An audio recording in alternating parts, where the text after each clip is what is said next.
accueillons aujourd'hui Jean-Louis Dasseux, qui est le directeur général et le cofondateur d'une société de la région de Toulouse qui s'appelle Serenis Therapeutics. Donc on va d'abord commencer par lui demander de présenter les spécificités de sa société, qui est une société de biotechnologie créée assez récemment. Bonjour, donc la société a été créée en 2005. Serenis est une société spécialisée dans le traitement des maladies cardiovasculaires. Alors les maladies cardiovasculaires, c'est essentiellement l'athérosclérose. L'athérosclérose, c'est l'accumulation de lipides et en particulier de cholestérol au niveau des parois vasculaires. Quand cette accumulation est importante, ça forme des plaques. Et quand ces plaques se rompent, elles vont entraîner soit l'infarctus du myocarde, soit l'AVC, soit l'ischémie des membres inférieurs. Et donc à Serenis, on se focalise sur un mécanisme naturel qui permet l'élimination des lipides, l'élimination du cholestérol. Et le véhicule qui permet cette élimination, ça s'appelle le High Density Lipoprotein, le bon cholestérol. Donc plus vous avez de bon cholestérol, plus vous éliminez des lipides et moins vous avez d'accumulation de lipides dans la paroi vasculaire, donc pas de plaques, pas de maladie cardiovasculaire. Donc à Serenis, on développe un mimétique des HDL qu'on appelle Serenis 001. En quoi l'approche que vous avez choisie pour le traitement du cholestérol se différencie-t-elle des autres traitements qui existent à l'heure actuelle? Alors, tous les produits qui sont aujourd'hui sur le marché et qui vont être sur le marché, je pense au PCSK9, les anticorps développés par Sanofi ou par Amgen, sont des produits qui vont s'attacher à faire baisser le niveau de cholestérol dans le sang. Malheureusement, quand vous allez voir votre médecin pour discuter d'un problème de cholestérol, vous n'avez pas 20 ans, vous avez 50 ans, vous avez 60 ans, et vous avez d'ores et déjà accumulé pendant des décennies du cholestérol au niveau de la paroi vasculaire. Or, on sait que faire baisser le cholestérol dans le sang va empêcher que les plaques continuent à augmenter, mais les plaques qui sont là, elles y sont, elles y restent, ça va être très difficile. Et le seul moyen de faire régresser ces plaques, de les faire diminuer, c'est ce qu'on appelle la HDL thérapie, donc d'apporter du bon cholestérol pour diminuer les plaques. Donc nous ne sommes pas en compétition avec les produits qui font baisser le cholestérol, nous sommes simplement là pour s'attaquer à la cause de la maladie, la plaque, et donc d'agir en combinaison avec ces produits qui baissent le cholestérol. Vous vous êtes introduit en bourse très récemment, en mars dernier. Comment est-ce que vous, quels sont les principaux développements que votre société a connus depuis cette date? Tout d'abord, j'ai été très content parce que nous avons fait une excellente introduction en bourse. On a levé plus de 54 millions d'euros. C'est avec cet argent-là, nous allons financer nos activités et le développement de notre produit phare Serenis 001. Donc, on a lancé une étude clinique de phase 2 il y a quelques mois, dans les temps, comme prévu lors de l'introduction en bourse. Nous allons lancer une étude de phase 3 dans les maladies génétiques qui entraînent l'absence de HDL et ça va être annoncé avant la fin de l'année. Donc voilà, ça c'est les objectifs, je dirais, qu'on avait définis lors de l'introduction en bourse. Mais comme on a levé un peu plus d'argent que prévu, nous allons aussi continuer à développer les produits que nous avions dans notre portefeuille, en particulier un produit qui s'appelle Serenis 209, qui non seulement va entraîner la régression de l'athérosclérose, mais va permettre aussi l'élimination des lipides au niveau du foie. En d'autres termes, le foie gras, on va pouvoir le traiter. Et n'oublions pas, les gens qui ont un foie gras, la maladie s'appelle la NASH, ces gens-là ne meurent pas de la NASH, ils meurent de maladies cardiovasculaires associées avec la NASH, ce qui est notre domaine d'expertise. À quelle échéance est-ce que vous espérez avoir votre première autorisation de mise sur le marché? Alors en 2018, nous serons à même d'amener Serenis 001 sur le marché pour le traitement de la déficience en HDL, donc cette maladie génétique pour laquelle nous avons d'ores et déjà reçu 2 désignations de maladies orphelines de l'Agence européenne des médicaments. Est-ce que vous avez d'autres indications orphelines en prévision?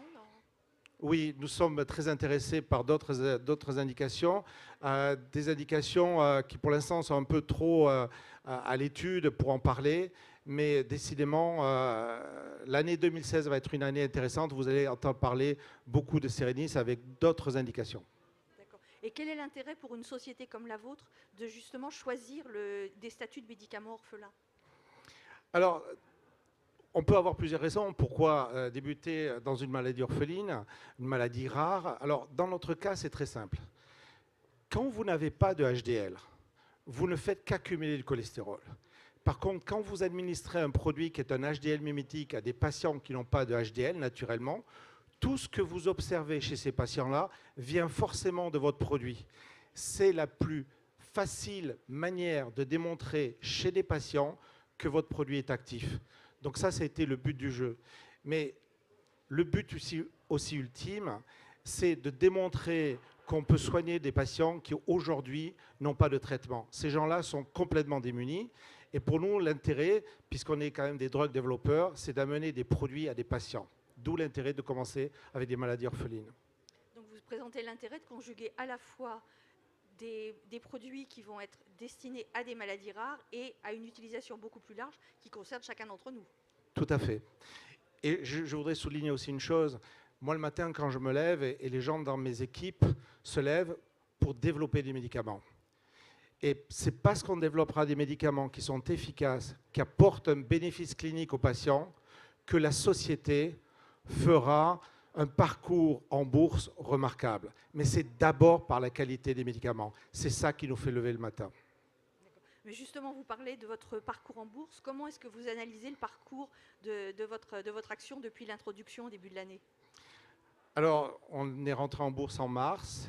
On a été très stable au cours de ces derniers mois. Je dirais envers et contre tout, parce qu'on n'a pas été aidé. On a eu des événements macroéconomiques très importants. On a eu la Chine, on a eu la Grèce, on a eu le commentaire de Mme Hillary Clinton qui a affecté les biotech. Mais si vous regardez le parcours de Serenis par rapport à l'ensemble des biotech, on a eu un parcours très stable. On vient à peine de commencer l'entrée en bourse. On a des événements majeurs qui vont se produire en 2017. Encore une fois, en 2016, vous allez voir beaucoup d'événements qui vont aider à soutenir le cours et même faire plus parce que c'est le but du jeu. Moi, je veux avoir des actionnaires qui sont contents. D'accord, merci. Est-ce qu'il y a des questions pour M. Dasseux?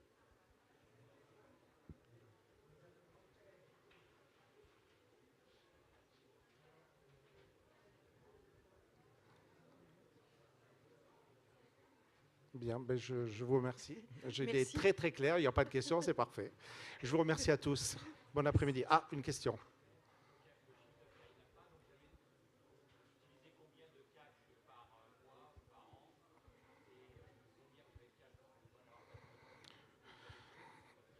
Donc on a aujourd'hui 46 millions d'euros en cash en banque. Notre burn rate, c'est-à-dire la consommation par mois, est à peu près d'entre 1,5 et 2 millions. Et alors, ce n'est pas parce qu'on n'est pas précis, mais malheureusement, nous ne pouvons pas prévoir quand les gens vont avoir des attaques cardiaques. Et comme notre étude principale est basée sur des gens qui arrivent à l'hôpital avec une attaque cardiaque, il y a des mois qui sont plus porteurs que d'autres. On fait notre étude aux États-Unis, on arrive à l'hiver. Quand vous devez pelleter la neige devant votre maison, ben, ça entraîne beaucoup plus d'attaques cardiaques. Donc, on va avoir des dépenses plus importantes. Mais en gros, 1,5 à 2 millions par mois. Oui. Alors, nous faisons des études multicentriques. L'étude de phase 2 qui s'appelle CARA, donc dans le syndrome coronarien aigu, c'est-à-dire l'infarctus du myocarde. C'est une étude qui est aux États-Unis, en Hollande, en Australie et en Hongrie. Alors, la prochaine question, c'est pourquoi pas en France?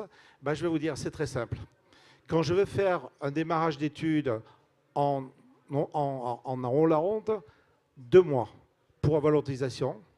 En France, lors de notre dernière étude de phase 2, ça avait pris 1 an. Je ne peux pas avoir des durées d'autorisation aussi longues que ça pour avancer. Donc, on va dans les pays où les médecins comprennent, mais aussi les autorités comprennent qu'il faut aller vite et qu'il faut être, je dirais, dynamique pour répondre.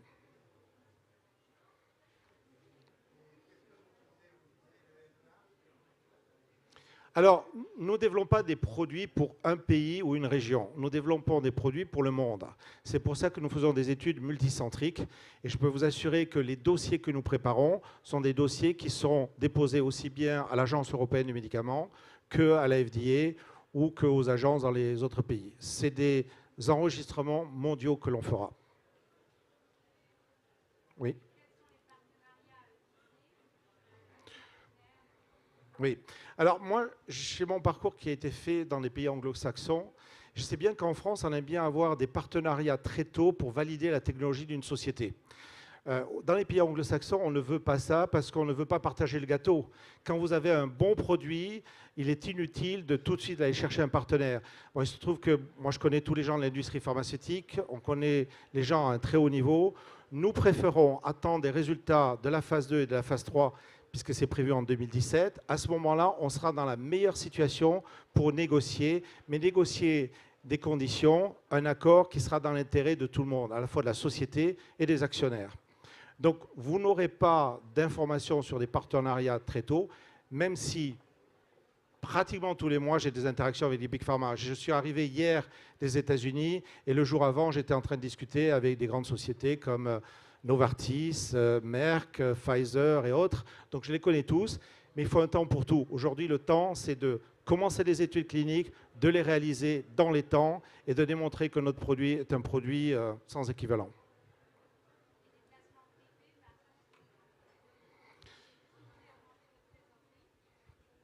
D'abord, une biotech, ça veut toujours augmenter la trésorerie, mais je pense qu'il faut l'augmenter quand vous avez un projet qui justifie que vous devez faire une augmentation de capital. Donc, évidemment, on regarde à toutes les options. On a un conseil d'administration fait de vétérans de l'industrie pharmaceutique. On regardera. Aujourd'hui, encore une fois, l'objectif, c'est de lancer des études cliniques.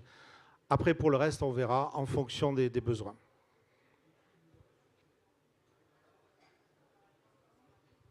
Oui.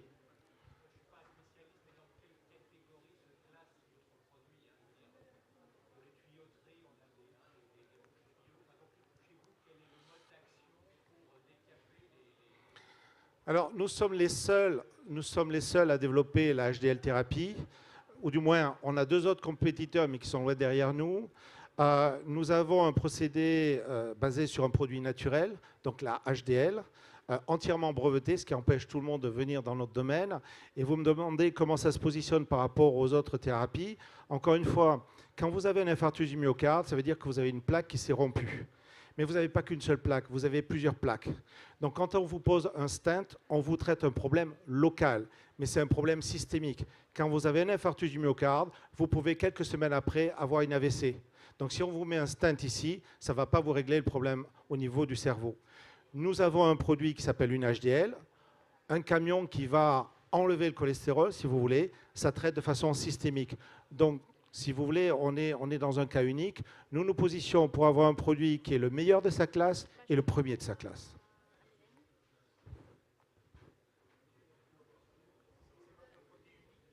Non, non, non, non. Alors, ma philosophie, c'est toujours d'avoir plusieurs produits avec des mécanismes d'action différents à différentes étapes du développement clinique. Donc aujourd'hui, on parle beaucoup de Serenis 001 parce que c'est notre produit le plus avancé dans deux indications thérapeutiques, des mécanismes les mêmes, mais dans des populations de patients différentes. Donc on a dérisqué de ce point de vue-là, mais le Serenis 209, c'est un nouveau mécanisme breveté, unique, avec d'autres applications beaucoup plus larges, des applications par voie orale, avec encore une fois régression de la plaque d'athérosclérose et traitement de l'astéatose hépatique, c'est-à-dire le NASH. Toujours avec le but de dérisquer la société. Oui, je voulais savoir quel est le news flow à venir en fait dans les prochains mois. Alors le news flow auquel je me suis engagé, c'est premier trimestre de 2017, résultat de l'étude CARA dans le syndrome coronarien aigu. Troisième trimestre de 2017, résultat de l'étude TANGO dans la déficience en HDL due à des défauts génétiques. Donc ça, ce sont les deux engagements que j'ai pris et on s'y tient. Ce que je peux vous dire, c'est que l'année prochaine, il y aura d'autres informations, d'autres news flow, mais c'est encore un peu trop tôt pour en parler. D'autres questions? Bon, mais s'il n'y a pas d'autres questions, je vous remercie tous. Merci. Merci.